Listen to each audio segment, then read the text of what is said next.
El secretario de la ONU-SIDA para América Latina inició un diálogo en el 2010 con el movimiento latinoamericano y del Caribe de mujeres positivas, preguntándose si después de 100 años de celebrar el Día Internacional de la Mujer y a 30 años del primer caso de SIDA, ¿cuál es la situación de la respuesta de la epidemia en relación a las mujeres y niñas que viven con VIH en América Latina? La desigualdad de género contribuye a la propagación del VIH. Puede aumentar las tasas de infección y reducir la capacidad de las mujeres y niñas para hacer frente a la epidemia, puesto que a menudo tienen menos información sobre el VIH y menos recursos para poner en práctica medidas preventivas. Asimismo, encuentran impedimentos a la hora de negociar prácticas de sexo más seguro debido a las dinámicas de poder desigualdades respecto a los hombres. La violencia sexual, una violación generalizada de los derechos de las mujeres, acrecientan el riesgo de transmisión del VIH. Los datos disponibles parecen indicar que el matrimonio puede ser un factor de riesgo importante, especialmente para las jóvenes y mujeres de nuestra región. En nuestro episodio de hoy tendremos a nuestra activista amiga panameña Yari Campo, quien nos va a ampliar pues este tema. Yari, ¿cómo estás? Bienvenida. Contigo Roberto y Dayanaí del podcast Con Todo Adentro. Hola, qué bueno que estemos reunidos, gente hermosa. Qué bueno que estemos hablando sobre VIH y mujer, enfatizando la importancia de que la respuesta se amplíe, de que la respuesta incluya a las mujeres y no de manera transversal, no de manera incidental, aislada, sino que nos coloquen al centro de la respuesta como personas que formamos parte activa de la sociedad, no como un ente aislado o como un grupo que es convocado a que nos realicemos la prueba, a que participemos de manera activa, solo y exclusivamente si un hombre nos violó o si estamos embarazadas.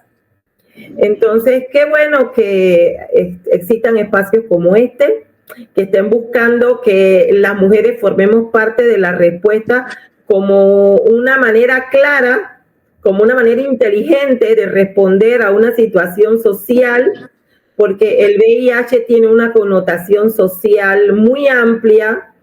Y qué bueno, insisto, en que hayan espacios como este, en el que las mujeres tengamos un espacio que además sea un espacio seguro. Gracias por la invitación. No, gracias a ti, Yari, y queremos, tienes las puertas abiertas o esta pantalla, este micrófono abierto, para que siempre y más adelante que tengas información que dar, pues nosotros con mucho gusto, porque parte de nuestra misión en este podcast es que podamos también darle visibilidad no solamente a la mujer, que es lo que a mí me importa muchísimo, sino que la información llegue, que no dependamos de nuestros gobiernos para que nos eduquen, porque realmente ahorita hay mucha información en redes, pero también hace falta voceros. Entonces, ¿quién mejor que tú para que nos des no solamente tu testimonio, sino para que nos amplíe y nos digas qué está pasando hoy con las mujeres de nuestra región? Claro, y principalmente lo que está pasando es que la respuesta al VIH, no solo para Panamá, sino para la región entera, está sesgada, está enfocada, y qué bueno que esté enfocada en 4 poblaciones de la sociedad, pero qué mal que dentro de ese grupo no se haya incluido a las mujeres, minimizando nuestra participación social, ignorando que somos seres sexuales, que participamos no solo al momento de embarazarnos o no solamente al momento en el que somos trabajadoras sexuales, porque sí, hay mujeres que ejercen el trabajo sexual y la población de mujeres que ejercen el trabajo sexual fueron incluidas dentro de aquellas poblaciones que forman parte de la respuesta al VIH desde el Estado. Pero la realidad es que la mayoría de las mujeres no ejercemos el trabajo sexual. Y entonces el resto de las mujeres, ¿qué pasó? ¿Por qué concentrarnos exclusivamente en este grupo de mujeres que significan menos del 1% del total de mujeres. No tiene ningún sentido, ni porcentual ni social. Yari, nosotros tuvimos una data que el 2% de las mujeres que tienen una vida sexual, las trabajadoras sexuales son las que realmente, o sea, del 90%, el 2% solamente las mujeres tienen el contagio. Sí, solamente al 2% se le ha transmitido el VIH. Ahora bien, ¿qué no nos están diciendo? Lo que no nos están diciendo es que las trabajadoras sexuales reportaron que tuvieron la transmisión del VIH no por sus clientes, sino por sus parejas fijas, por sus esposos, por sus novios, por sus parejas fijas.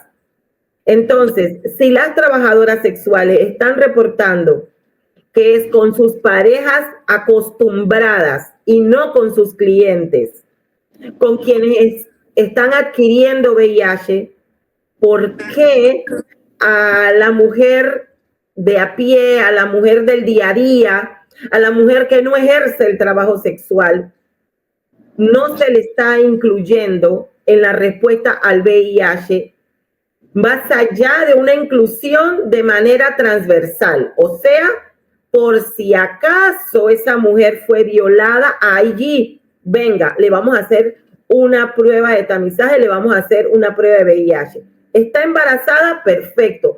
En este momento, a nosotras nos hacen la prueba de VIH.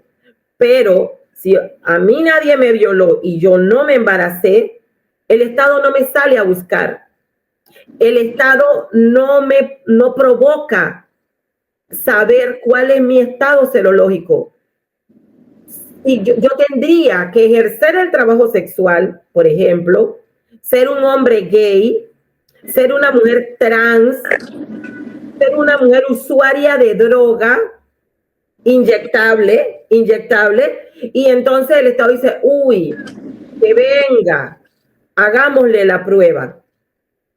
Y nuestra sociedad, por desconocimiento, o el Estado dice que por falta de presupuesto, sistemáticamente durante 40 años ha discriminado a las mujeres, las ha retirado de la respuesta.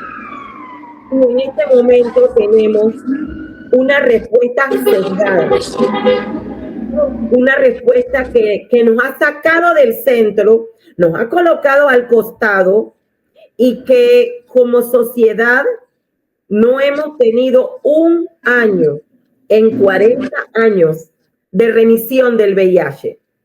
Y aún en esa circunstancia, ni el Estado ni la agencia de cooperación aceptan que las mujeres formamos parte de la respuesta al VIH y que las mujeres no somos minoría.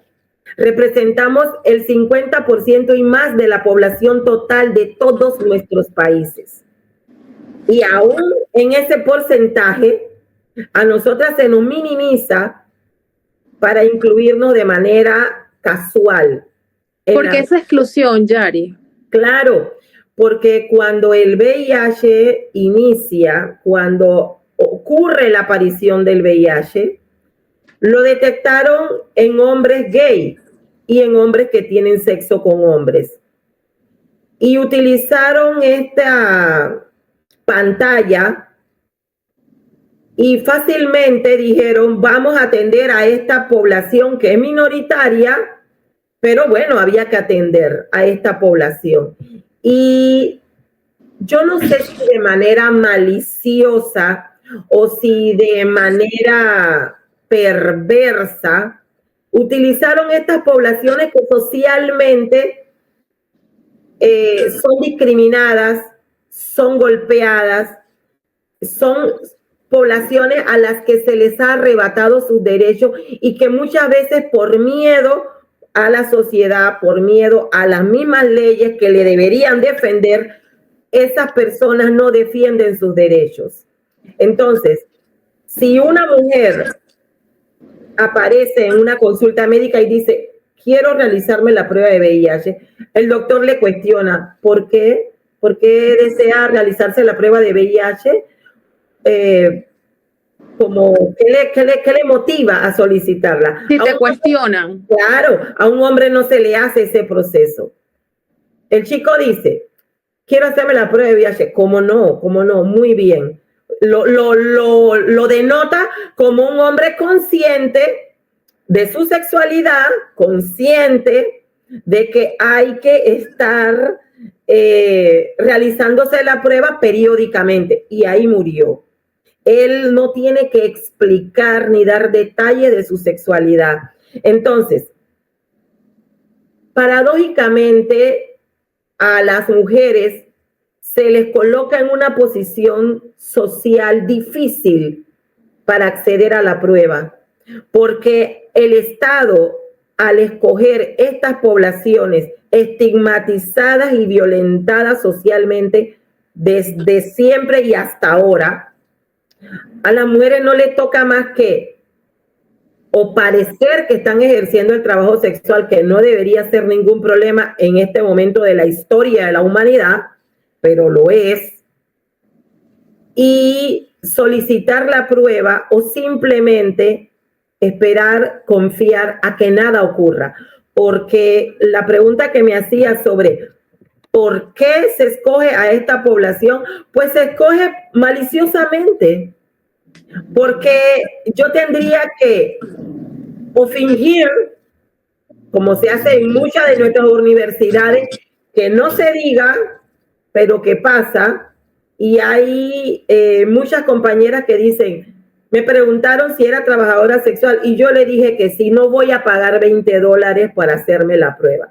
Total, que piensen lo que quieran. No todas las mujeres están dispuestas a pararse enfrente de una fila y decir, verbalizar, mentir para lograr una prueba de VIH.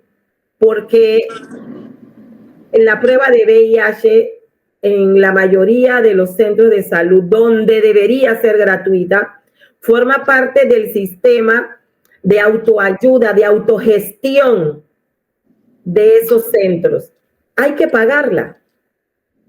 Y claro, el engranaje para acceder a la prueba no es el sencillo, cosa que no ocurre con las chicas trans, con los hombres gay, con las personas usuarias de drogas, que están afuera de la discoteca buscándolos, captándolos. O sea, ellos no tienen que preocuparse por eso, nosotras sí.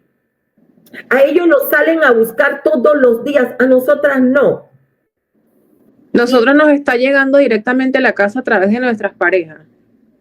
Por supuesto que ocurre eso y no solamente está ocurriendo eso, también está ocurriendo que nosotras hemos de alguna manera endiosado la figura de la pareja.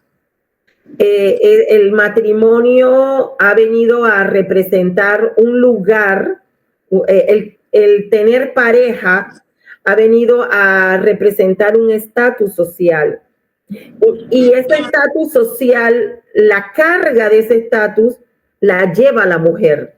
Porque entonces automáticamente entra la iglesia en acción y dice que la mujer edifica su hogar, que es el vaso débil, que es que hay una jerarquía en la que está Dios y luego Jesús y luego el hombre y después la mujer. ¿Ven?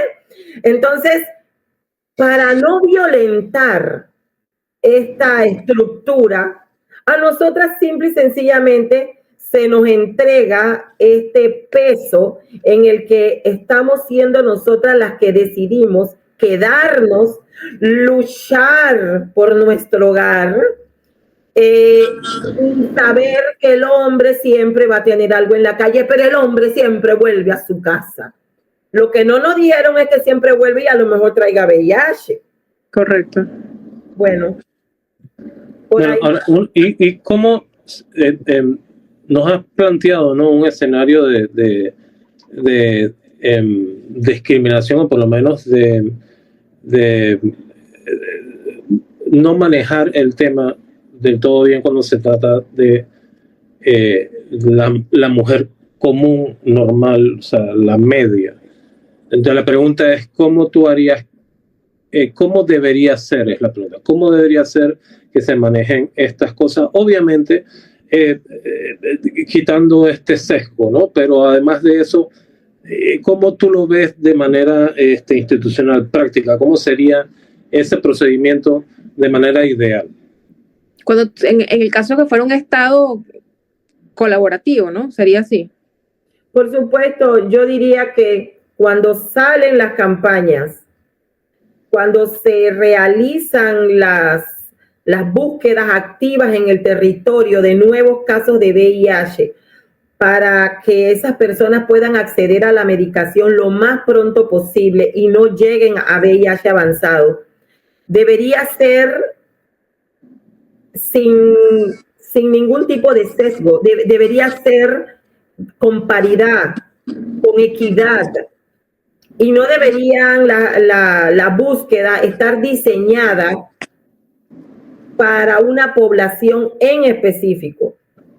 Y es que no es tan difícil de idear la norma, no hay nada que crear, lo que hay es que descrear, lo que hay es que derrumbar cosas que se crearon para discriminar a una población, en este caso a las mujeres.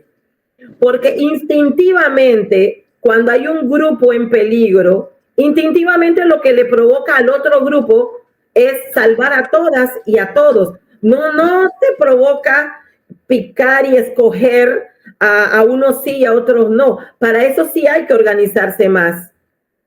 Para eso sí hay que realizar esquemas y determinar estructuras. Si el Estado saliera todos los días a buscarnos a todas y a todos y a todes, de otra situación estaríamos hablando. De otro escenario estaríamos hablando, porque a las pruebas nos podemos remitir. 40 años donde montañas de millones de dólares han atravesado a la respuesta y no hemos tenido un año de remisión. De hecho, no hemos estado cerca de tenerlo. ¿Y por qué será? Bueno, porque estamos atendiendo, dejando afuera de la respuesta al 50% de la población. Ni matemáticamente, ni porcentualmente, ni socialmente, ni inteligentemente, a nadie se le ocurriría abordar una situación generalizada, por más que querramos decir que esto está focalizado, eso no es verdad. Y los resultados se arrojan todos los días. Que elijamos mirar para otro lado, bueno, es una opción, que no es la correcta, pero sigue siendo una opción. Entonces, ¿cuál sería la solución? Pues que la respuesta se amplíe, que incluya a las mujeres y que finalmente nosotras no tengamos que estar rogando por acceder a una prueba de VIH, que a nosotras también se nos incluya, no solo en salir a buscar, a tamizar de manera equitativa, de manera paralela, sino que además dentro de las estructuras del Estado, en la respuesta específica al VIH, que las mujeres tengamos un espacio específico para mujeres. Y me voy a extender solamente 30 segundos más. ¿Por qué pedir un espacio para mujeres? Claro. Porque estas poblaciones tienen un espacio para cada población. Y porque en los hogares de este país, sino de la región, en todos los hogares de este país, donde hay un hombre gerenciando un hogar, también hay una mujer. Y donde no hay un hombre, hay una mujer. Entonces, no hay una excusa social que pueda justificar esta discriminación. Ok, y una pregunta. Entonces, esa es la responsabilidad institucional del gobierno, lo que debería hacer. El individuo, entonces, ¿cuál es la responsabilidad del individuo y qué debería cambiar ahí? Bueno, los cambios sociales son muy intrincados Por supuesto que de manera obvia sería tener una sexualidad responsable, sería utilizar no solo el preservativo, sino también hay medicamentos como la PrEP. La PrEP. Claro, que también... ¿Qué es la PrEP? La PrEP es un medicamento, es una pastilla. En general es una sola pastilla, te la tomas una sola vez al día. Hay varios esquemas, pero la finalidad es la prevención del VIH.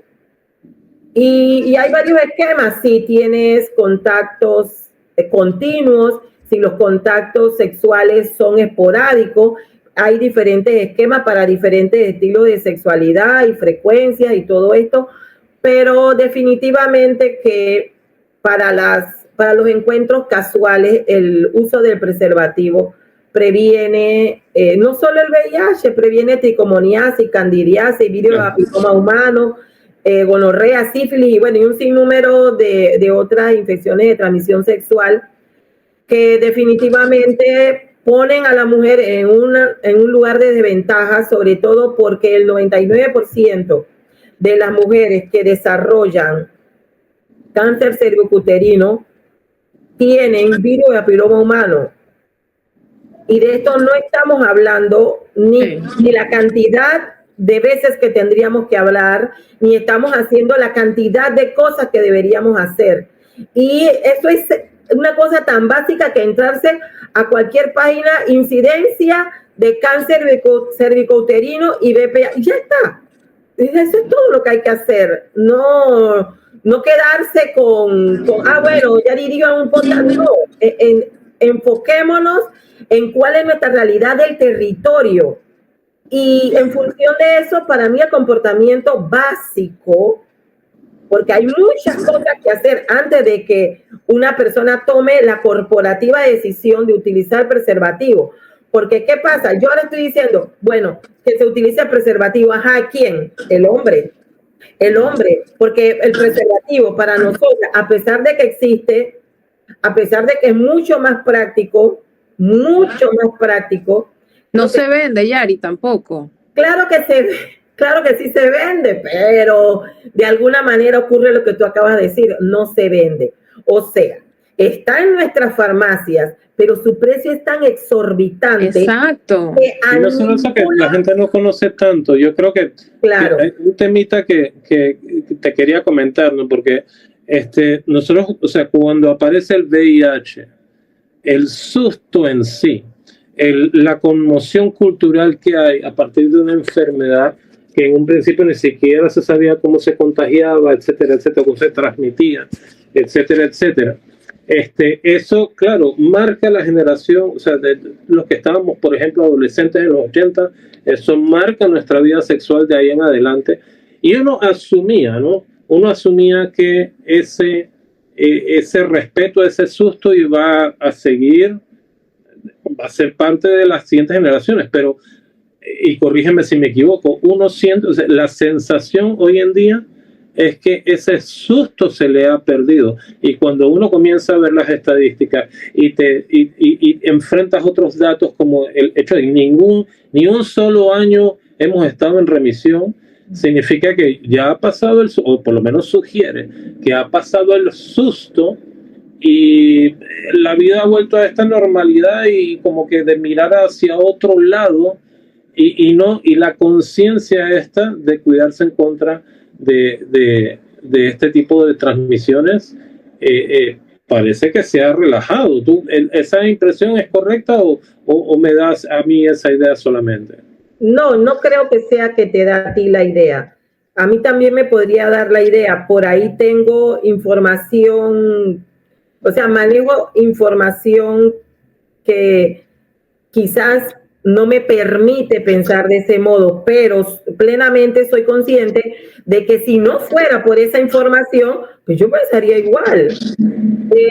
Sobre todo porque a pesar de que nos seguimos muriendo de SIDA, ya de VIH avanzado, ya no nos morimos con los ojos casi saltados de las cuencas, ya no nos morimos que se pueden contar todas nuestras costillas, los huesos son muy visibles, No, ya nos seguimos muriendo, pero todos los días.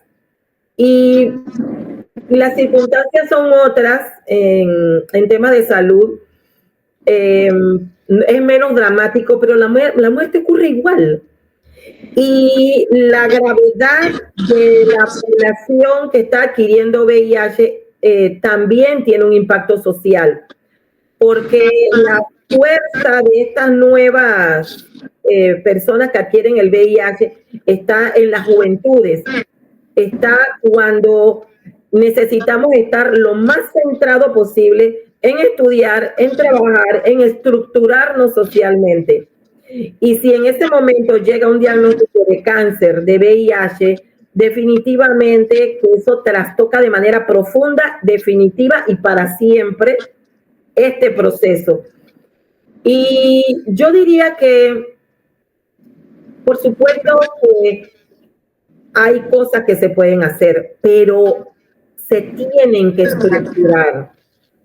Nosotras y nosotros como sociedad no podemos entregar esa carga de estructurar las cosas para que socialmente nos modifiquemos a un solo grupo y de la población y muchísimo menos a un grupito. Como sociedad no podemos responsabilizar a un solo grupo de la sociedad a que ese grupo debe ser el que detenga la transmisión del VIH. Esa es responsabilidad de todas y de todos. Entonces, por eso toda la población debe formar parte de esta respuesta. Por supuesto que me estoy refiriendo a incluir a las mujeres en ese proceso. Por eso, excluirnos y dejarnos a un costadito, siendo que el VIH es tema de todas las personas, es una de los errores más grandes que como sociedad estamos cometiendo todavía en este momento mientras se está grabando este podcast. Y yo quisiera tomarme un momento para irme atrás cuando estábamos hablando sobre el preservativo, el condón femenino.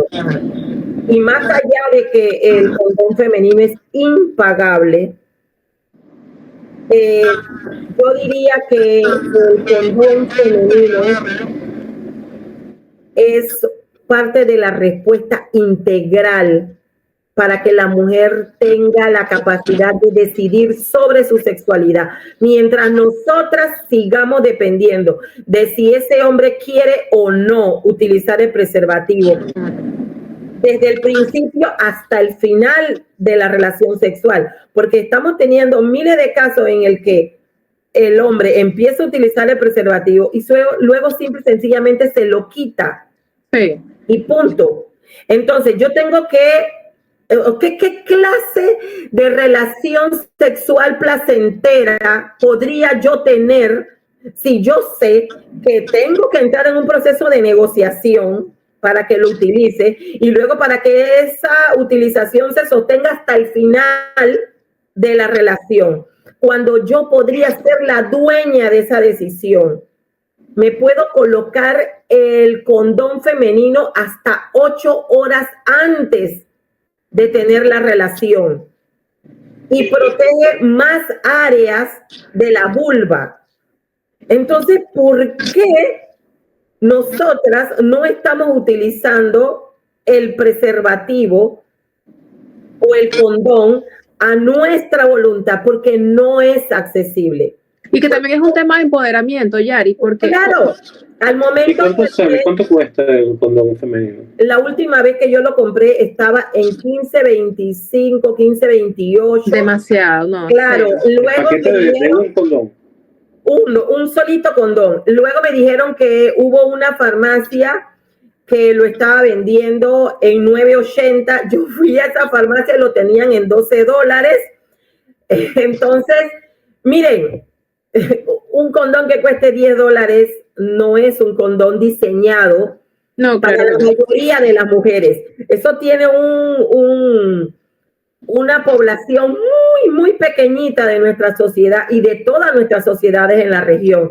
Y hay mujeres que ni lo conocen, Yari. Por supuesto, sobre todo las ventajas, las grandes ventajas, que protege más, que protege por mucho más tiempo, que yo lo puedo utilizar horas y horas y horas, colocármelo en la comodidad de mi tiempo, de mi espacio, en mi propio momento, y él me va a funcionar absoluta y perfectamente.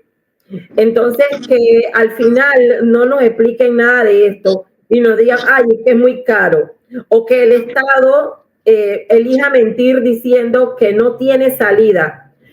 Pregunto, si el condón masculino lo colocamos en 14 y 15 dólares, 10, 12 dólares, ¿tendría la misma salida? La respuesta es no. No hay que hacer un estudio para profundidad para saber cuál es la respuesta. Entonces, mientras no haya equidad, ni siquiera en el acceso a la prevención en equidad, porque decirle a una mujer que ella puede ir que se empodere y vaya a comprar el condón masculino, eso es un insulto.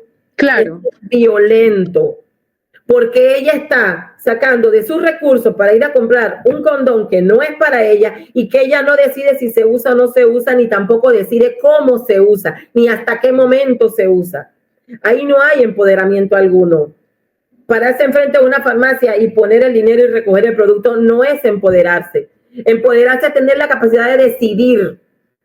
Y a nosotras nos la están negando al momento en el que el Estado no asume su responsabilidad como Estado y decide atender las necesidades de una población y de otra no, porque el Estado en este momento está entregando condones masculinos, pero no entrega condones femeninos.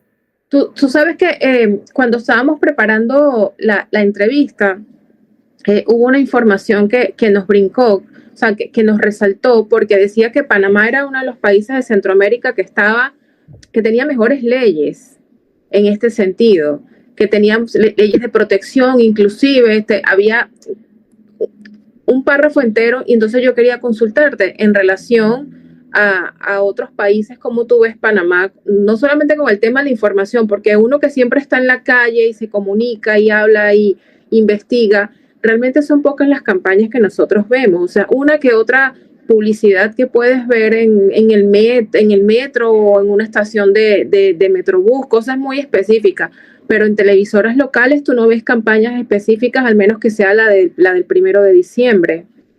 Claro. Bueno, no me sentiría cómoda teniendo algún pronunciamiento en relación a lo que tú leíste, pues tendría que saber claro, en qué estaban basando el estudio, dónde se dio, todo esto. Sin embargo, desconozco cómo lograron llegar a esa conclusión realmente. ¿Por qué?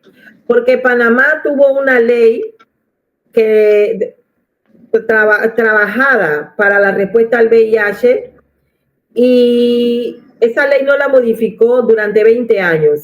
Wow. Una ley para VIH que fue copiada y pegada de países donde esa misma ley ya había fracasado y la habían modificado hasta 5 veces ya. Entonces, si a eso le sumamos que como país modificamos la ley en el 2018 y esa ley aún no ha sido reglamentada, entonces si siquiera no la hemos reglamentado. La que tenemos, que tenga todas las falencias que efectivamente tiene, que tenga todas las ausencias, que está llena de todo lo que está llena, aún podría yo decir, bueno, pero de alguna manera esa ley ni es, porque no está reglamentada. Entonces, cuando nosotros como sociedad no hemos sacado el momento, no nos hemos juntado lo suficiente como para reglamentar esa ley, aún en las condiciones en que está, yo no me sentiría cómoda diciendo que Panamá tiene algún tipo de ventaja. Quizás tenga desventaja en el hecho de que el desabastecimiento de medicamentos no es tan alto. Ok. Pero abastecimiento de medicamentos para VIH tenemos, y para cáncer, y para pacientes trasplantados, y diabéticos, y cardíacos, y de todo, ¿no? Entonces, que tengamos un PIB alto, bueno, sí, pero con eso tenemos todo lo que arrastra este tipo de circunstancias, y la cantidad y la calidad de vida de las personas con VIH en este país no está ni garantizada, ni está defendida por el Estado, ni está respaldada por las agencias de cooperación. Porque claro, las agencias de cooperación tienen una labor, tienen un desempeño. Y como sociedad civil organizada, vemos esta falencia en el que la agencia de cooperación dice, bueno, yo no me puedo prometer, yo no puedo participar de los procesos internos de los países, pero esa es una posición muy cómoda. Claro. Que no va de acuerdo a la idea original con la cual estos espacios fueron creados. Y el hecho de que una persona sea mediador no significa que está obligado a ser neutral. No significa que deba tener una capacidad intelectual incapacitada para darse cuenta cuando se están cometiendo errores, cuando están ocurriendo discriminaciones. Y contra eso tenemos que luchar también, no solamente con la información, sino que en nuestros propios hogares tenemos que darle educación a nuestros hijos también. Porque yo veo que la lucha es solamente como con personas de nuestra edad, Yari, como que muy contemporáneos. Nosotros nos vemos en las mesas de trabajo ni defendiendo a los que realmente deberían ser el relevo de nosotros. O sea, como que ellos se encarguen y ellos entonces vienen con un problema grande además. Y eso mira, tiene una causa. Sí, porque yo vuelvo lo que me está dando vuelta en la cabeza es el tema de que los cambios culturales son largos y difíciles, ¿no? Y mira, vivimos en una época en la cual todas las expresiones culturales, hasta las más vanas y superficiales, proliferan en las redes sociales, ¿no? Todo tipo de truco, tip, ayuda para hacer cualquier cosa, desde maquillarse hasta cocinar la torta de huevo perfecta, está por todas partes en las redes sociales. ¿Por qué no hay? Y aparte de eso, también hay temas súper engorrosos que están en redes sociales que se manejan inclusive por expertos de mucho renombre. Pero vuelvo al tema de que le hemos perdido tanto el susto al VIH y al SIDA que no vemos estas expresiones culturales en las redes, y a las finales, si los casos están sucediendo, la estadística esa que me enseñaste, Daya, de 15 a 24 años en las mujeres es donde está sucediendo más los contagios. Claro, se circunscribe un poco al tema de los matrimonios, pero igual, o sea, es el rango de edad de las muchachas más jóvenes donde está teniendo la incidencia, por lo menos lo que nos muestran nuestras estadísticas. Entonces, eso sugiere que no hay una conciencia y no hay el ejemplo al que me refiero de expresiones en redes sociales. ¿Por qué tú crees que está pasando eso? ¿Por qué si hay tanto nicho para todo, no hay un nicho de protegerse de las enfermedades de transmisión sexual en general, no solamente el VIH? Porque ya hay muchas, mira, y es muy de moda que tú ves a la doctora, y muy bonita, muy presentada ella, que trabaje temas, pero de disfunción eréctil, por ejemplo, ¿no? Salud sexual, pero del lado ese, pero yo no veo que haya doctoras especialistas o ningún tipo de mujeres empoderadas, de que tantas hay, y perfectamente en redes sociales, que hablen de este tema de conciencia sobre el VIH. Así sea con el lenguaje de los jóvenes, pero que la información llegue, y no solamente esperar que el Estado nos diga qué hacer y a dónde ir. Exacto, también, ¿por qué no hay esta espontánea generación de este tipo de contenido? ¿O será que de repente las redes sociales, los algoritmos meten estas burbujas que no dejan que lleguen esta información? No sé, habría que investigar, ¿no? Pero ¿por qué tú crees que es así? Yo considero que no le hemos perdido el miedo al VIH. Todavía tenemos suicidio por VIH. Todavía tenemos pérdida de la cordura mujeres, voy a hablar por mujeres, aunque me viene a la mente un caso de un joven que han perdido la cordura y han terminado en un psiquiátrico por causa de que le han dado una respuesta de VIH positivo. Entonces, el miedo al VIH no lo hemos perdido. ¿Sabe qué es lo que ha pasado? Es que nosotros no le hemos perdido la vergüenza al VIH. A nosotras y a nosotros y a nosotros como sociedad nos sigue avergonzando que tengamos VIH. Es una vergüenza, es un miedo, es un sentido de discriminación muy alto. Entonces, automáticamente, lo que hacemos es que nos abstenemos y no estamos diciendo que tenemos VIH. Un hombre más fácil dice, yo no tengo erecciones sexuales y no sé qué hacer, porque eso de todo, sépanlo de todo. Y si hay alguien allá afuera que me pueda decir qué puedo hacer para que el muñeco se pare, por favor que me lo digan rápido. Lo dicen, pero ese mismo hombre llega a tener VIH y no lo va a decir. No lo va a decir. Entonces, ¿por qué esto? Porque socialmente estoy obligada a tener vergüenza de tener VIH.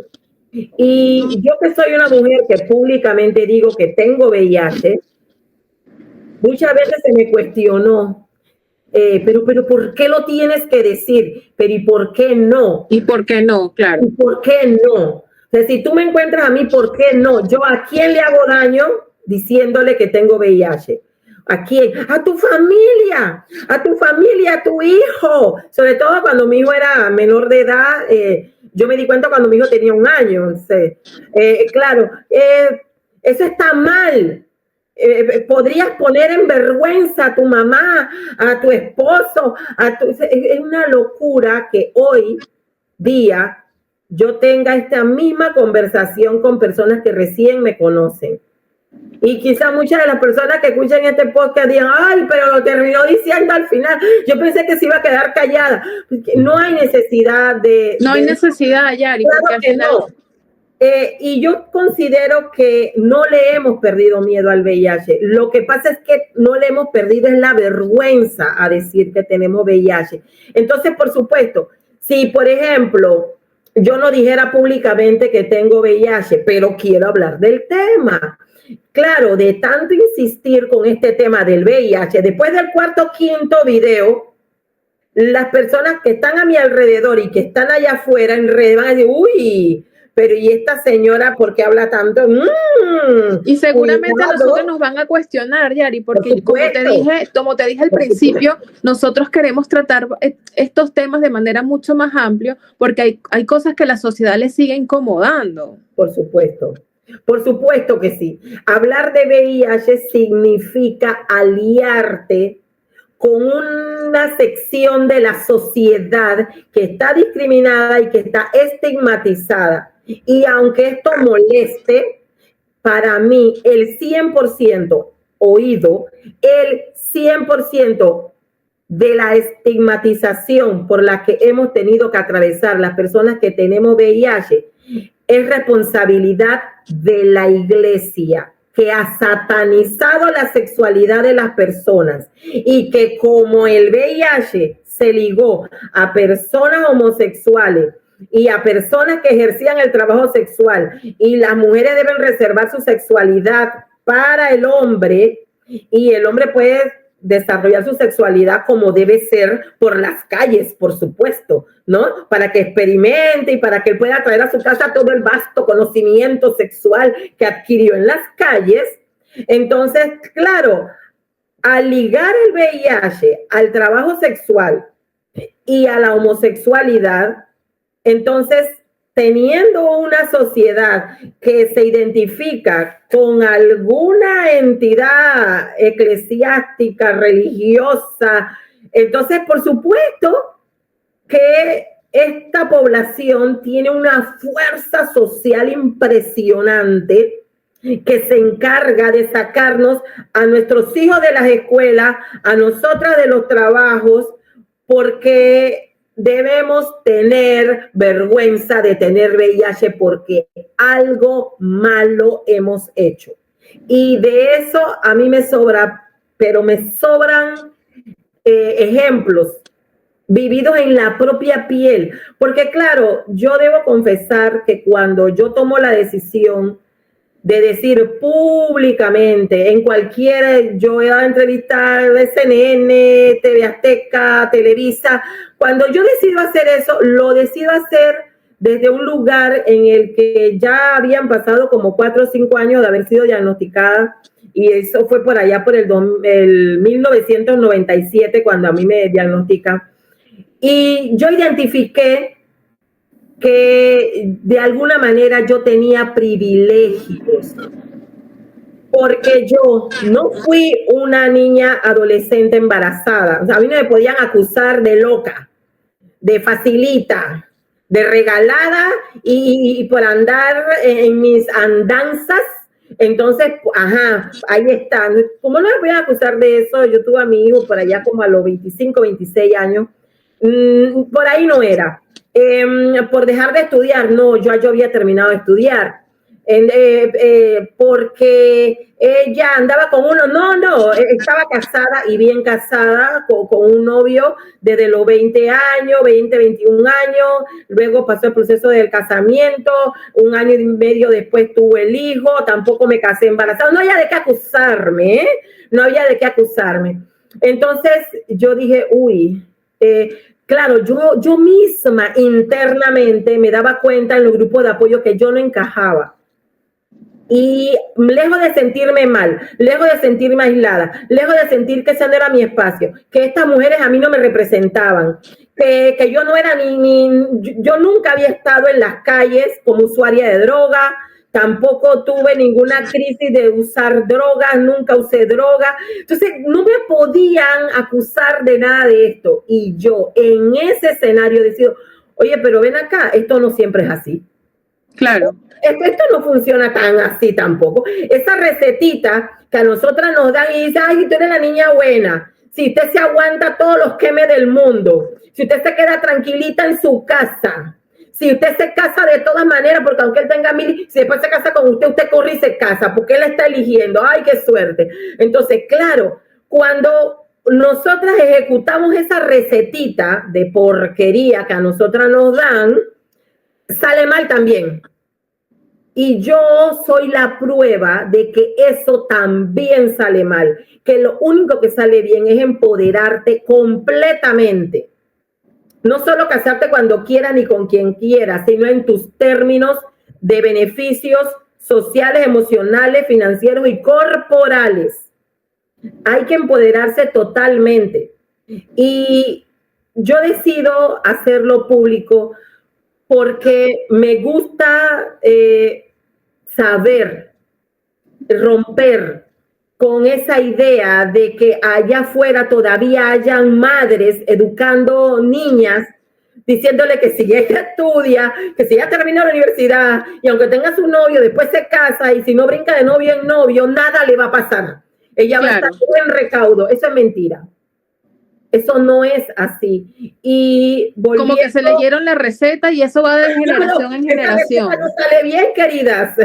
No, eso no es verdad. Eso es una receta religiosa.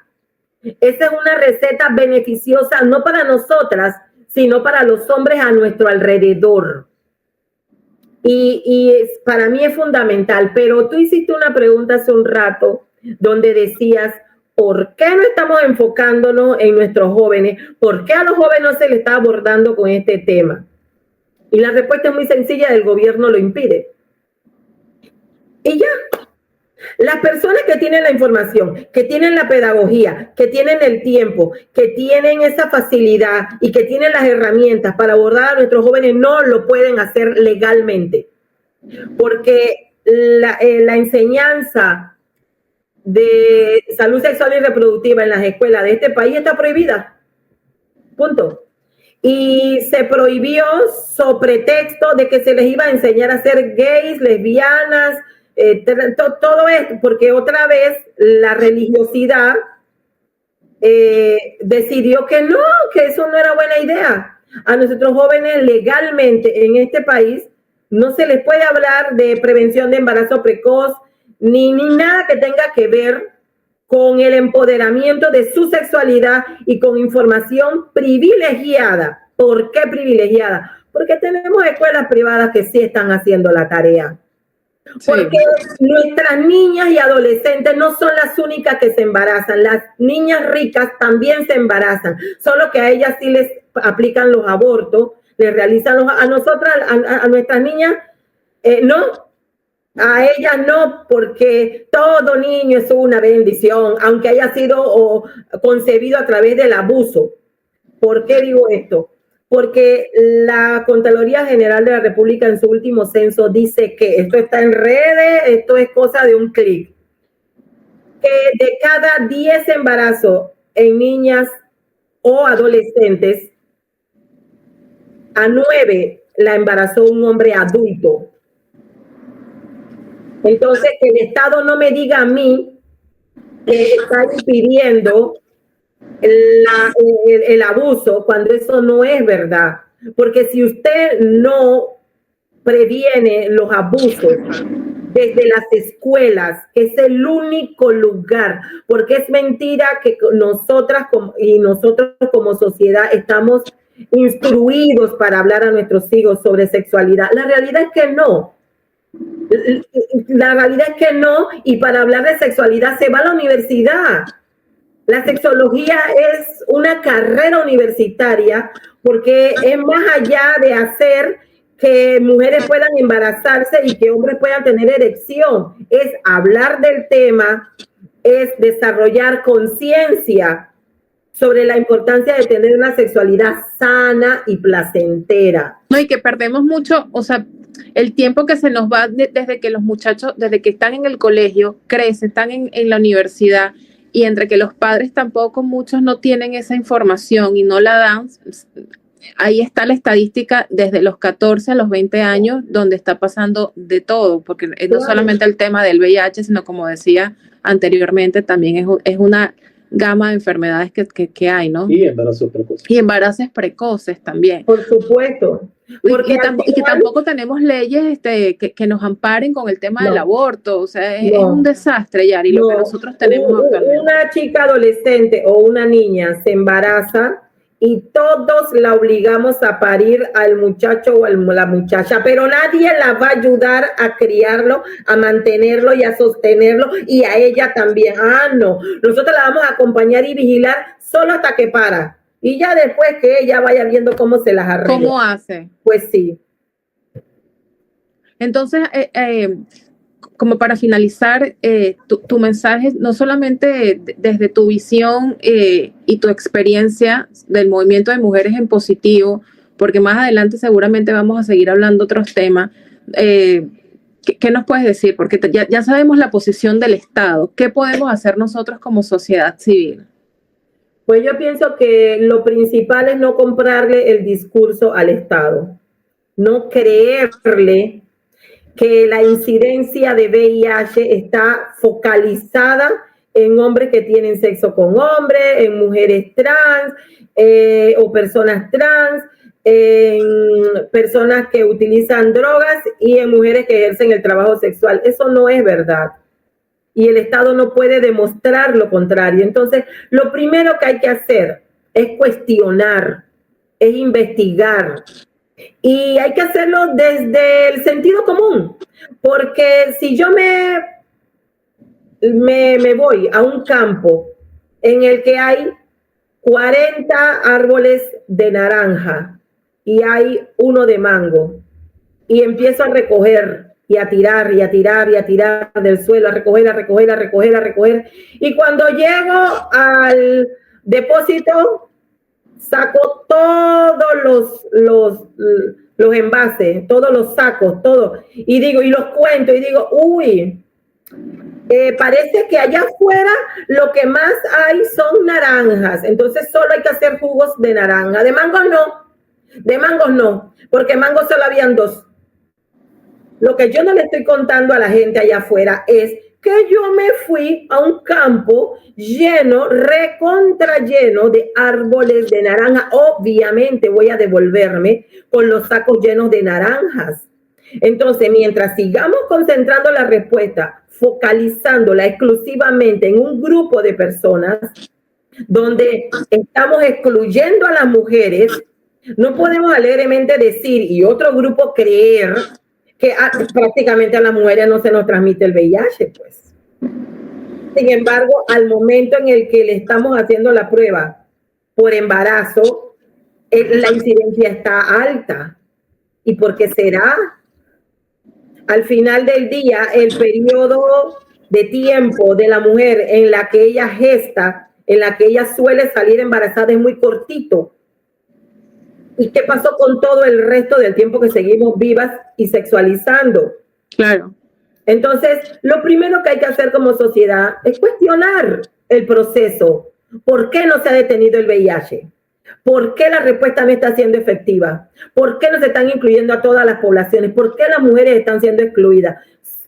Empecemos a cuestionarnos y dejemos de estar tranquilizadas. ¡Ay, qué alivio!